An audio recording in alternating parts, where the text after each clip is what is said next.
لا حول ولا قوة إلا بالله العلي العظيم. أعوذ بالله من الشيطان الرجيم. بسم الله الرحمن الرحيم. الحمد لله الذي هدانا لهذا وما كنا لنهتدي لولا أن هدانا الله. لقد جاءت رسل ربنا بالحق ثم الصلاة والسلام مولانا ومولى الثقلين جد الحسن والحسين بالقاسم محمد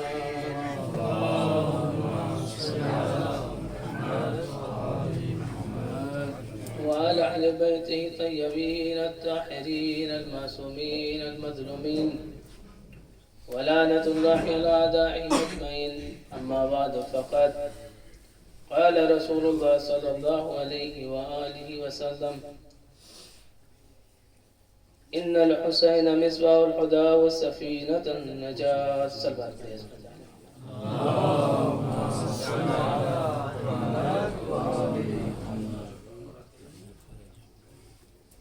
پیغمبر اسلام نے ارشاد فرمایا کہ میرا حسین ہدایت کا چراغ ہے اور نجات کی کشتی ہے. چراغ جو ہم نے عربی میں دیکھا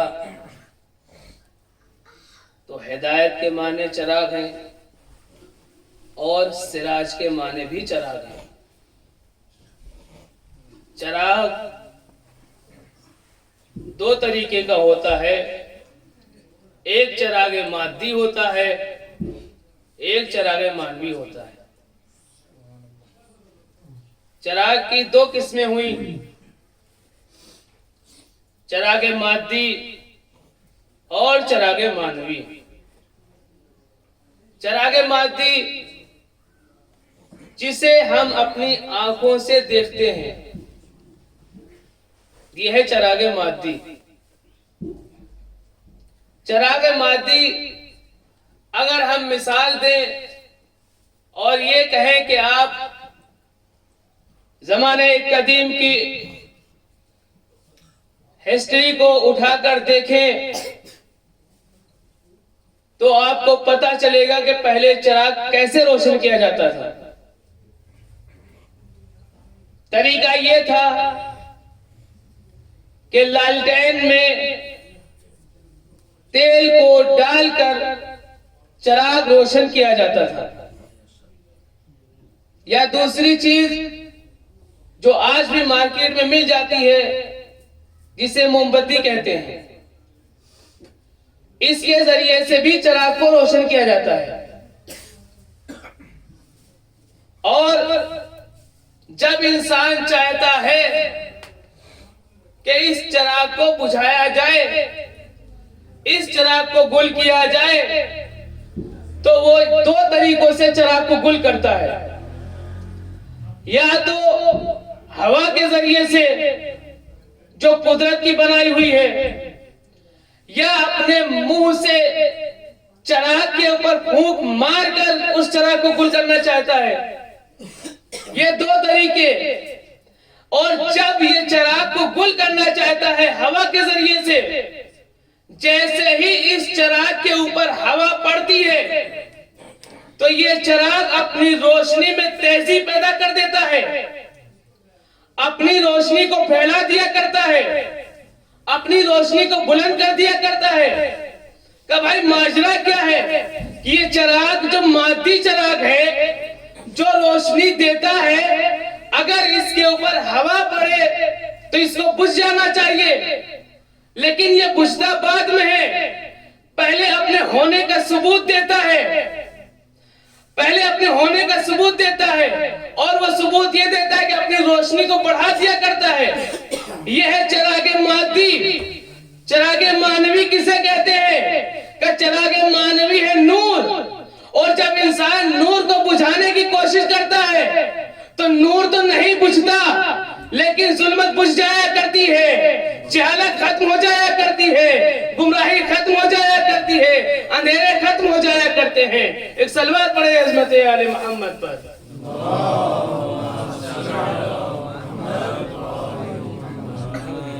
یہی چراغ ہے جس کو انسان بجھانا چاہتا ہے. قرآن کیا کہتا ہے؟ اللہ نور السماوات والارض. اللہ کا نور جو اللہ نے زمین و آسمان خلق کیا ہے اپنے نور کے ذریعے سے، اور پیغمبر نے امام حسین علیہ السلام کے لیے جو چراغ کہا یہ بھی نور ہے. اور جب انسان ان نوروں سے متمسک ہو جاتا ہے تو ہدایت پا جاتا ہے. جب ان نوروں کے پاس اپنے زانوں کو طے کر دیتا ہے تو علم اس کے سینے میں ٹھاٹھے مارتا ہوا اور یہ کہتا ہوا نظر آتا ہے سولی پہ چڑھنے کے بعد کہ آؤ ہم بتاتے ہیں کہ ان کے فضائل کیا ہیں. ان کے پاس یہی تو وجہ ہے. پیغمبر نے فرمایا کہ حسین ہدایت کا چراغ ہے. چراغ کا کام کیا ہوتا ہے؟ روشنی دینا. اور جب امام حسین علیہ السلام مدینے سے نکلے ہیں پوری کائنات کو روشن کرنے کے لیے، چاند تو صرف ایک تھا، لیکن جب امام کربلا میں پہنچے تو 72 ستارے امام کا طواف کر رہے تھے. وہ ستارے کوئی اور نہیں تھے بلکہ امام کے جانثار، امام کے چاہنے والے، امام پہ اپنی جان قربان کرنے والے حبیب جیسے ستارے تھے، زہیر جیسے ستارے تھے، مسلم جیسے ستارے تھے. ایک صلوات پڑھے عظمت آل محمد پر.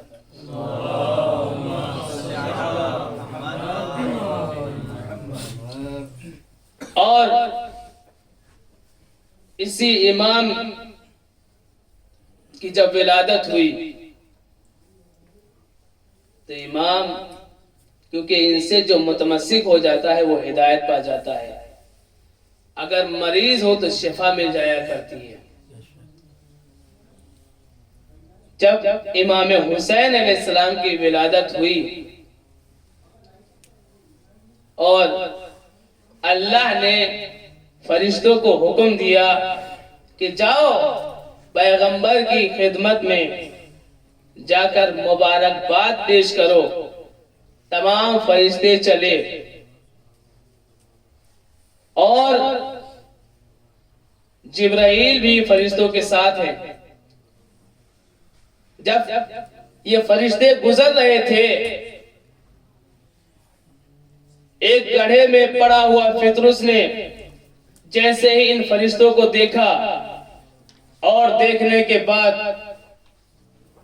فوراً جبرائیل سے سوال کرتا ہے کہ جبرائیل یہ ہزاروں کا لشکر لے کر آپ کہاں جا رہے ہیں؟ جبرائیل کہتے ہیں تجھے پتا نہیں، آج پیغمبر کی بیٹی کے گھر پہ ایک ایسے بچے کی ولادت ہوئی ہے جو محمد کے دین کو بچائے گا، جو آدم کی محنت کو بچائے گا، جو نوح کی محنت کو بچائے گا، جو ابراہیم کی محنت کو بچائے گا، جو عیسیٰ کی محنت کو بچائے گا، جو موسیٰ کی محنت کو بچائے گا، یا یوں کہا جائے کہ ولایت کو بچائے گا. تو فطرس چلا جبرائیل کے ساتھ پیغمبر کی خدمت میں آئے. جبرائیل آگے بڑھے، پیغمبر کو مبارکباد پیش کیا اور اس کے بعد پیغمبر نے جبرائیل سے معلوم کیا یہ کون ہے. کیا پیغمبر کو معلوم نہیں تھا یہ فطرس ہے؟ نہیں، پیغمبر کو معلوم تھا لیکن ہمیں بتانے کے لیے کہ دیکھیں ہم جو پوچھ رہے ہیں وہ آنے والے زمانے کے لیے پوچھ رہے ہیں. پیغمبر کو پتا تھا یہ فطرس ہے، لیکن پھر بھی پیغمبر نے معلوم کیا اے جبرائیل یہ کون ہے؟ کہ فطرس ہے، اللہ کی بارگاہ سے نکالا ہوا ہے. آئے فطرس کو لے کے آئے جب پیغمبر کی خدمت میں، تو پیغمبر نے کہا اس کو حسین کے گہوارے سے مس کر دو، اس کو حسین کے گہوارے سے مس کر دو. جیسے ہی فطرس کو امام حسین علیہ السلام کے گہوارے سے مس کیا گیا، فوراً اس کو بالوں پر مل گئے، فوراً اس کو بالوں پر مل گئے. اب عزیزان محترم، آج دنیا ہم پہ اعتراض کرتی ہے تم تعزیہ کیوں اٹھاتے ہو، تم علم کیوں اٹھاتے ہو، تم گہوارہ کیوں نکالتے ہو. ارے ہم یہی تو بتانا چاہتے ہیں پوری دنیا کو کہ جیسے فطرس کو گہوارے سے شفا ملی تھی، ایسے ہی ہم کو گہوارے سے شفا ملتی ہے. ایک صلوات پڑھے عظمت آل محمد پر.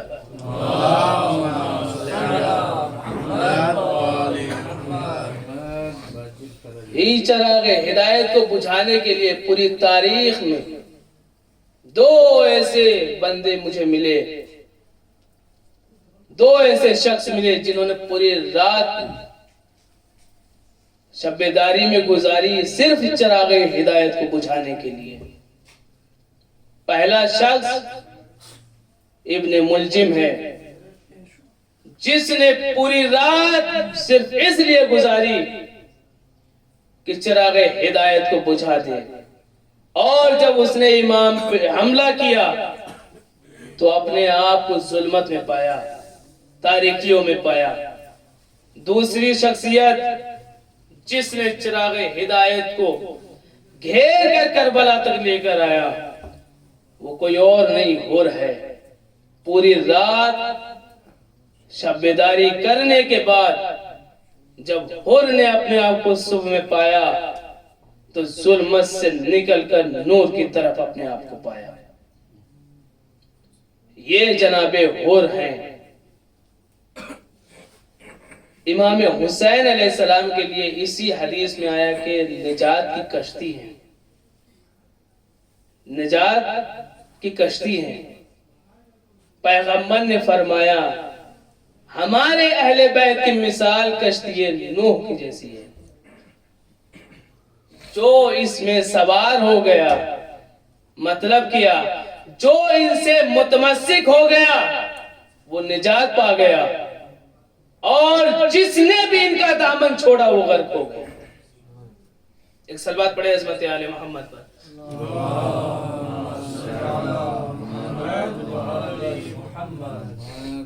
امام حسین علیہ السلام نجات کی کشتی ہے.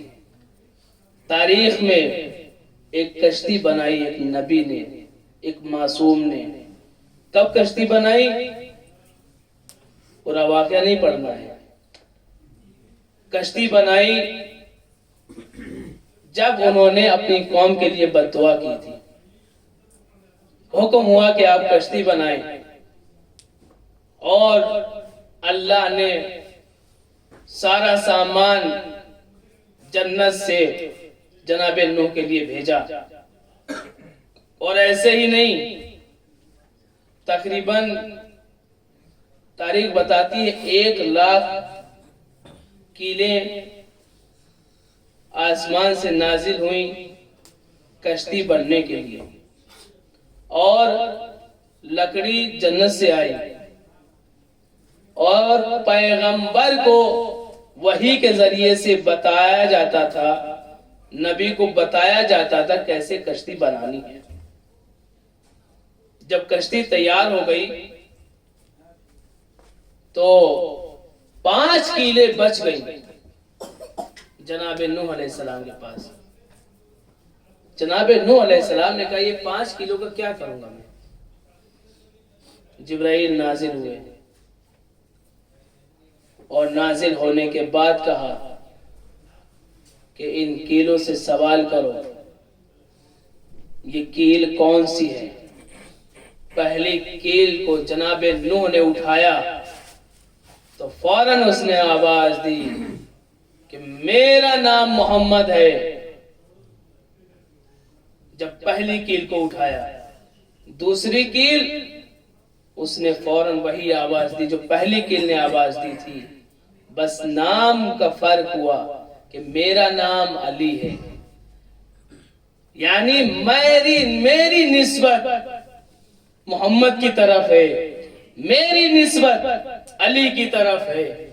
اور ان کیلوں کا حکم ہوا کہ آپ دائیں جانب لگائیں، دوسری کیل کو بائیں جانب لگائیں، اور پھر تیسری کیل کو اٹھایا، پھر حکم ہوا کہ دائیں جانب لگائیں، چوتھی کیل کو اٹھایا، پھر حکم ہوا کہ بائیں جانب لگائیں۔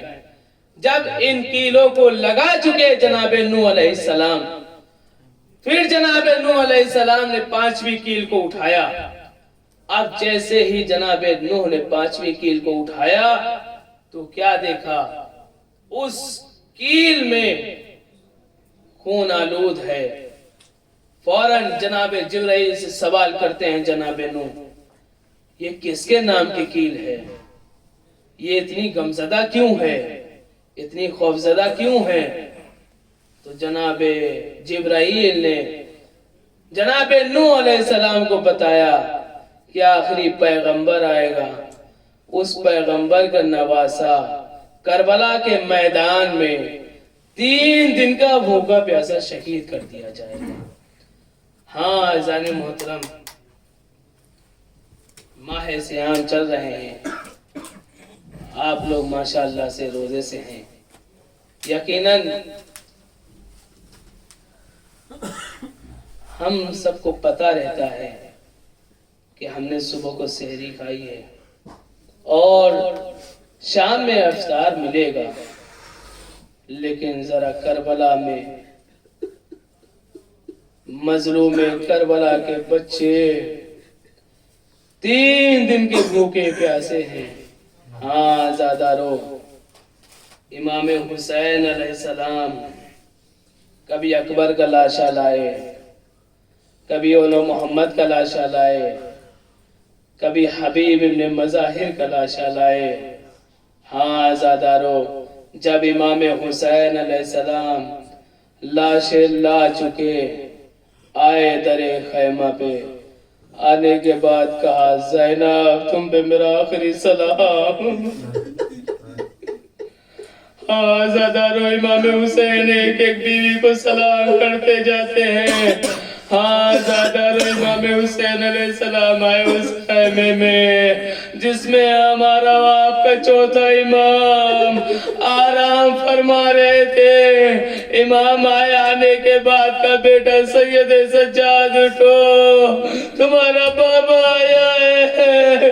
ایک مرتبہ سید سجاد نے دائیں جانب دیکھا، بائیں جانب دیکھا، فوراً سوال کیا، بابا چچا موکا، چچا پاس کہاں ہے؟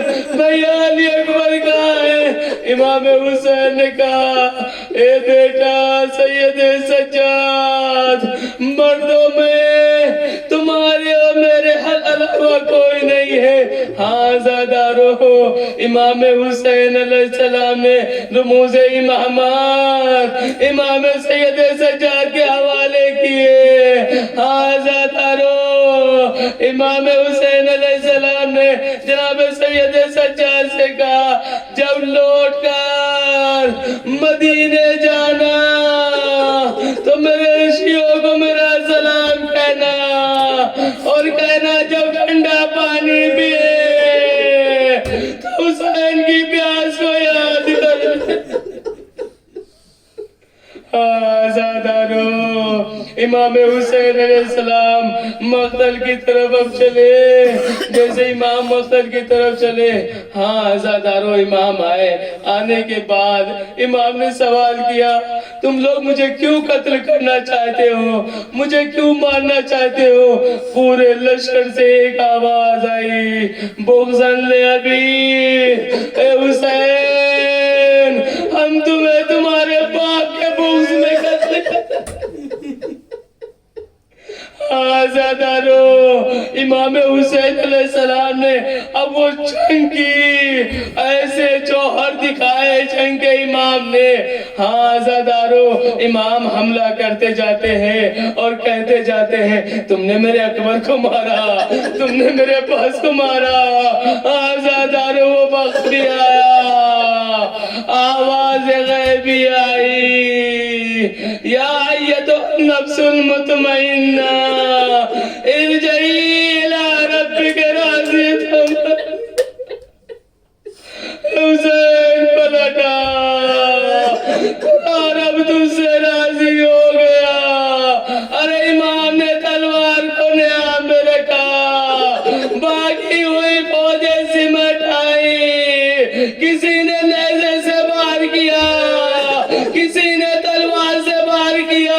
کربلا کی زمین پہ جب کسی کو کچھ نہیں ملتا تھا تو گرم ریت اٹھاتا تھا، امام کے جسم پہ مارتا تھا.